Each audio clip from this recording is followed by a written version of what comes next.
Today's date is April 22nd. So, ang gagawin natin ay mamamasyal tayo sa downtown since we're off and we just have gusto lang nating i-savor yung day na tayo ay off. So, hindi pa tayo nakakapag-breakfast. Pupunta tayo ng sidewalk close, Prosper. Sprout bread. Kasi I've been there once. Tapos tinry ko yung matcha nila. Let's have a good day. Ang ganda ng flowers. Mukhang tulips, pero alam ko hindi yan tulips. Piling ko. Ayan po. Ano na, spring na mamaya dadalhin ko kayo dun sa field na madaming tulips. Ito yung paborito kong pasyalan kapag ka-spring eh. Kasi ang daming flowers doon. Doon yun sa alam niyo ba, for the past few days, nagninilay-nilay ako. Tama ba ang term? Hindi na ako ganun ka-down katulad ng winter. Kasi ang dalas ko talagang ma-down. Para sa akin ang laking factor ng weather sa mood ko or sa nararamdaman ko. Kapag kasani, ang saya ko talaga. Like, may pag-asa, sarap maglagala, ang sarap. Hindi ko alam kung ako lang ba. Pero kapag gloomy, ang lungkot. Parang akong naisip ko yung mga nakakalungkot na pangyayari. I was saying, kapag gloomy yung weather, malungkot ako. Talagang nag-worry ako about things na wala akong control. So, dito ito yung coffee. It's called Sprout Coffee. Pasok tayo.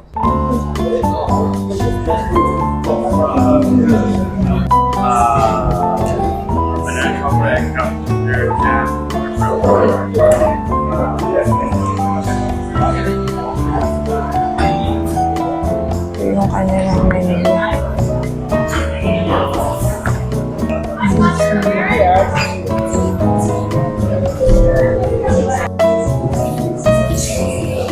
Try natin yung burger, guys. Breakfast sandwich. Excited ako dun sa sausage. Sana hindi ako mabigo.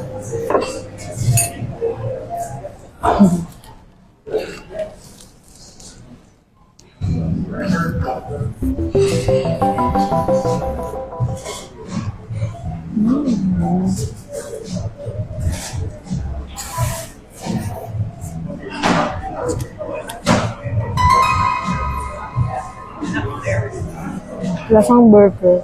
What? Suman natin to.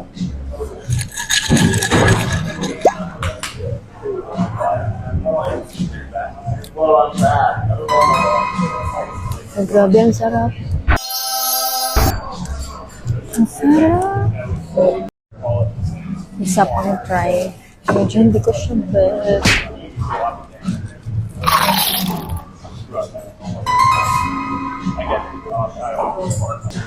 Mainit na. Siguro kasi nag-expect ako na medyo matamis siya, pero hindi siya matamis eh. Isa pang try. Nani?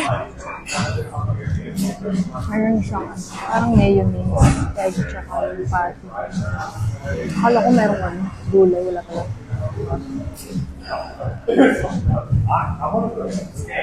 Pwede na. Ang sarap talaga nito. Ay, sobrang sarap. Wow! So ngayon, try naman natin yung donut. Carrot donut ata siya. Ang masarap nakita ko. Sabi ko, try ko nga. Croissant. Try ko.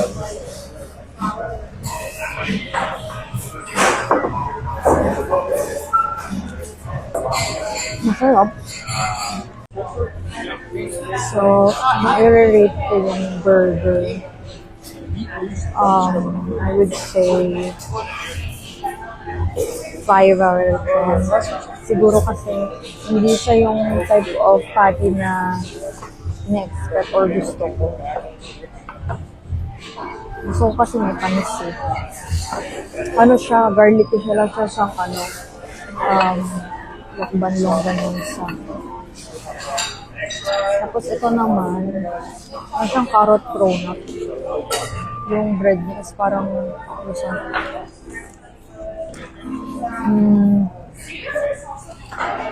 kung i-rate ko siya, 7 out of 10. Masarap man siya, hindi siya ganun katamis. Yun. Pero ito, ice mocha. 10 or 11 out of 10.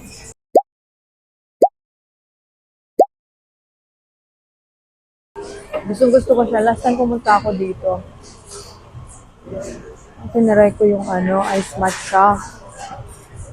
Hindi ko alam for some reason, parang ang lasa niya is luma. Hindi ko siya masyadong enjoy. Pero, pwede na. Like, you know. Ito gusto ko talaga. Tinanong ko muna yung server ko. Espresso yung nilalagay nila dito. Sabi niya, oo. So, I assume this is a mocha latte, iced latte. Reminds me of childhood memories. Lasa siyang cafe na may espresso. So, I'll give this cafe a thumbs up.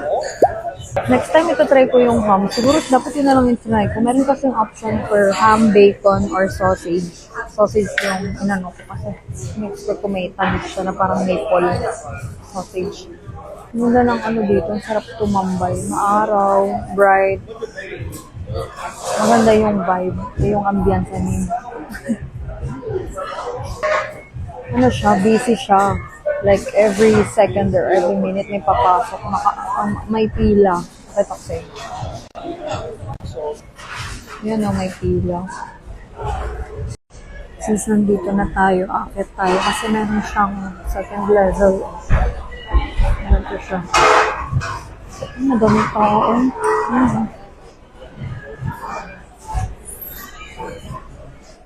Kasi ito yung baba. Dalawa siyang ganda nung set up.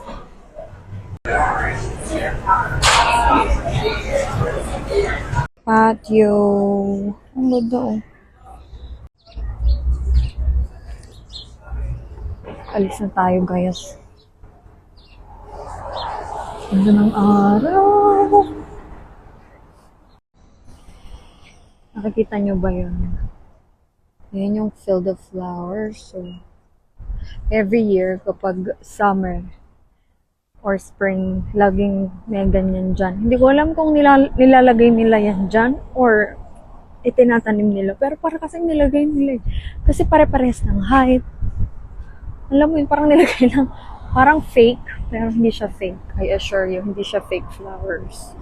Ito yung pinupuntahan ng mga tao dito. Alam niyo yung binibigay sa atin ng mga flowers ay kasiyahan. It's just, ito yung dolphin na maganda. Tapos, yung flowers. Hindi ko sure kung tulips yan eh. Pero mukhang tulips. Nakita ko sa inyo ng close her look. Ano? Tingnan mo yung loob. Hindi. Ito isa sa mga dahilan kung bakit gusto ko dito. Kasi bukod sa malinis na, may mga ganito pang effect. Alam mo yun.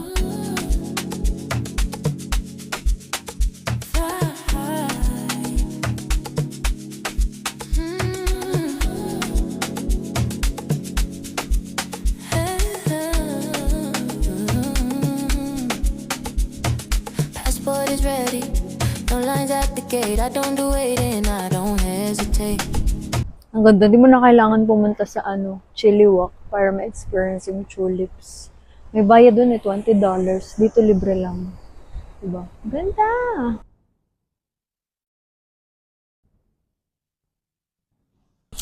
So, papunta na tayo ngayon sa park. Ang sarap talagang tumambay dito.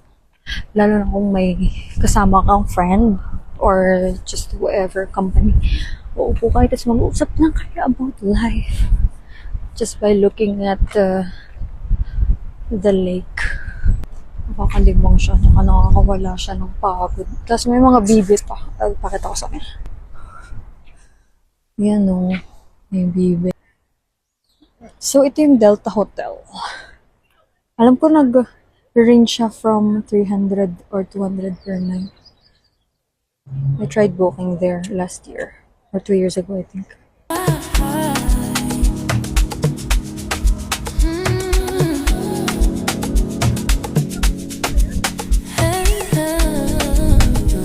Tapos ito yung beach. Tignan nyo, may nagsasunbathing. Pero park siya. Like this. That's the Panagan Lake. This is one of the things I love doing here in the summer. Especially, maglalakad ka dyan. Ang linis. Tapos dito pwede ka mag-picnic. Dala ka lang ng mat. Or kaya dito kung gusto mong malapit sa tubig. Pero mas maganda kasi nag-rain. Kaya siguro this summer, magpipiknik kami dyan. Aayain ko yung iba kong friends or yung aking friend na magpiknik dyan. So, yan yung view lake. So, hindi ko na masyado pang papahabain pa itong vlog na to kasi pala na at wala akong dalang power bank. Tignan nyo yung tubig ang clear. So, maraming nag-aano dyan, parasailing. Dito sila nag-start or doon sa dock. Ang sarap maglakad, guys. Tapos ito pa yung gusto ko dito sa Canada. Malaya akong suotan anything. It's just about your preference and style, you know. Sa Pilipinas, growing up, palagi akong conscious sa suot ko. I mean, nung pumunta ako sa United States, nag-iba yung pananamit ko kasi I felt more confident about myself. Nagsusuot ako ng short, nagsusuot ako ng crop tops. Bumili ako dun ng mga damit. Tapos ngayon, nandito ako sa Canada. Hanggang ngayon, nagsusuot pa din ako ng damit na gusto ko. Kasi I want to feel beautiful. Ito yung buboost ng confidence ko. Pag nag-aayos ako, tapos ang ganda ng ganda, like, hindi ako nahihiya na magsuot ng kahit na ano ba. Especially ng crop tops or shorts. Especially sa summer, sobrang init. Lang yung tubig. This is like my favorite weather. Hindi siya ganun kainit na nakakapaso sa balat. Sunny day, tapos hindi ganun kalamig yung hangin na umaano sa akin, dumabalampi sa balat ko, kaya okay lang. Most people nagja-jogging dito. Dito yung nila, path na tinitake. Taray, path na tinitake. Hindi ko alam kung itinanim nila dyan o tumubo yan dyan. Pero, ang gandang mag-picture kung ganyan yung background, diba? Short ko lang yung outfit ko for today. Ito yung sa favorite kong crop tops. Kasi pwede ko siyang isuot ng walang bra. Kasi makapal yung tela niya. Tapos, yung leggings. Ano yan? From Just Cozy. Tapos yung shoes ko ay New Balance. Nagustuhan ko talaga siya. Mukha siyang mabigat. Pero, magaan siya. Ang sobrang light niya as in. Hindi mo ina-expect na ang light niya. Tapos yung style din. Kapag tinitingnan ko yung pictures ko, ang gandang bagay sa akin. Ganun. Yes. Wow! Lagi may mga ducks dyan. Ganda nga eh. Ay, actually, hindi siya duck. Geese pala yan. Tapos may siya, baby, sa likod. Masyado siyang malaki para sa duck. Ang cutie! May 4 siyang ducklings. Or, I don't know what they call the baby geese. Smile naman kayo dyan. Kasama kayo sa vlog ko. Ay, 5 pala yun. Nakala ko 4. Ang cute naman! Kikirikirikay! Kikirikirikay! Hello! Hello! Have a good day! Hello! Open ako for adoption ng kitten or cat. I guess, kitten pa rin ang tawag sa, say, 5-month-old na pusa or 6. Kasi, gusto ko na matutuwan ko pa sila sa bahay, ganon. Kung saan po or wiwiwi, ganon. Tsaka libre ngayon yung pet deposit. Walang pet deposit yun sa lilipatan ko or namin. Okay, sa mga susunod na weeks or months, makikita nyo ako na madami akong i-upload kasi summer na, which means ang dami na naman tayong gala. Next month, May, nag-book ako ng off for camping. So, something to look forward to. I'm so excited kasi it's one of my favorite things to do in the summer. Ang camping, syempre magre-ready ka ng mga snacks mo. And mag-s'mores na naman tayo. Pero bago yun, kailangan natin mag-watch ng ating sugar. Kasi, palagi na ako nauuhaw. Sana hindi ako magka-diabetes. Nasa lahi pa man din namin yun. Oh my goodness. So, sa mga naku-curious dyan, wala pa nagtatanong sa akin, pero sa mga maku-curious dyan kung bakit ako nag-vlog, I enjoy doing it and I wanna record everything para may mababalikan ako. Kasi punong-puno na yung aking gallery or yung aking camera roll. Wala na akong space, di pa ako nakakabili ng phone. And to be able na makip lahat ng memories, of course, i-upload siya sa YouTube para din may mababalik-balikan ko siya anytime. Because I love keeping memories. Ang ganda ng aso. Wow! Golden Retriever ata yun. Ano ba yun? Yun. Ito yung restaurant. Lagi siyang pack, especially in this siya. King Tops yung title. Ay, title lang. Tawag. So ngayon ay uuwi na tayo kasi kailangan natin mag-pack para sa ating movie this end of the month. Enjoy naman ng babae. Namimiss ko talaga palagi dito yung sarili ko. It's nice to have company, pero talagang ikikrave mo kapag nasanay ka in the past na palagi ka mag-isa. Ikikrave mo talaga yung yung me time mo. Sige, uwi na tayo. Punta na tayo sa bahay. Maglilidpit pa. Mag-e-empake. Thank you, Lord, for everything. I feel blessed.